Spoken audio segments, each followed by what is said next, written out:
Perlintasan kereta api tanpa palang pintu kembali memakan korban 11 orang tewas setelah kendaraan yang mereka tumpangi ditabrak kereta api Probowangi di Lumajang, Jawa Timur.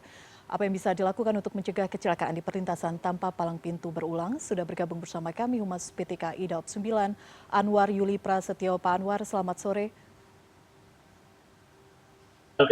Baik, tadi siang dilanjutkan olah TKP dari pihak PT KAI Daob 9 juga sudah hadir. Kronologisnya seperti apa sehingga kecelakaan ini terjadi dan apakah perlintasan ini termasuk perlintasan resmi Pak atau tidak resmi? Ya, jadi berdasarkan informasi dari rekan-rekan masinis, pada saat akan melintas di lokasi jauh-jauh sebelumnya masinis sudah membunyikan klakson atau suling lokomotif cukup lama. Gitu. Tiba-tiba pada saat akan mendekati lokasi kejadian, ada sebuah minibus tersebut langsung nyelonong masuk di jalur kereta api. Sehingga masinis tidak sempat melakukan pengereman dan akhirnya terjadi insiden yang tidak kita inginkan tersebut, Mbak. Baik, posisinya bis sempat terseret begitu Pak ya? Ya, berdasarkan informasi dari rekan-rekan di lapangan, kalau dan juga melihat dengan kondisi bis, kondisi rusak, kerusakan yang ada pada bis, kemungkinan minibus ini sempat terpental dan juga terguling sepertinya. Kondisi perlintasannya seperti apa Pak? Selain tidak memiliki palang pintu, juga informasi dari warga memang sangat gelap. Ya, jadi untuk di lokasi sendiri pada malam hari itu sangat minim penerangan, Mbak. Jadi lampu yang ada di lokasi tidak nyala atau sudah rusak sehingga pada lokasi tersebut kondisinya sangat gelap pada saat malam hari. Karena tidak ada penerangan sama sekali. Baik, Pak Anwar, berdasarkan undang-undang, aturan siapa kemudian yang membangun palang pintu ini memang berada di ranah Pemda begitu ya Pak ya. Bagaimana kemudian PT KAI bisa mendorong Pemda untuk memastikan perlintasan seperti ini aman untuk dilintasi? Meskipun kita tahu pasca kecelakaan ini Bupati Lumajang mengatakan akan membangun pintu dan penerangan yang cukup. Ya, jadi sesuai dengan Peraturan Menteri Perhubungan Nomor 94 Tahun 2018 disebutkan bahwa perlintasan sebidang untuk wewenang pengelolaan dan penanganannya berada di pemerintah sesuai dengan kelas jalannya. Untuk jalan nasional dikelola oleh Menteri, sedangkan Gubernur untuk jalan provinsi dan Bupati atau Wali Kota untuk jalan kabupaten ataupun jalan desa.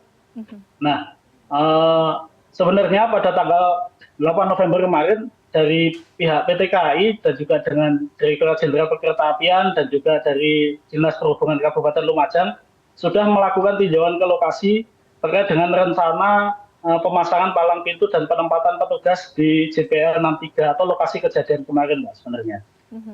Tetapi sebelum itu terjadi, ternyata insiden sudah mendahului. Nah, tadi siang kami dari PT KAI Daob 9 sudah berkoordinasi dengan Dinas Perhubungan dan juga sekaligus di situ ada dari pihak kepolisian. Kami berkoordinasi untuk langkah cepatnya sambil menunggu proses terpasangnya palang pintu perlintasan. Tadi pada lokasi dibangun rekayasa lalu lintas, yaitu dengan melakukan penyempitan akses jalan. Sehingga jalan dibuat zigzag, harapannya agar nanti pada saat di lokasi baik pengemudi kendaraan maupun pejalan kaki untuk berhati-hati atau berhenti terlebih dahulu.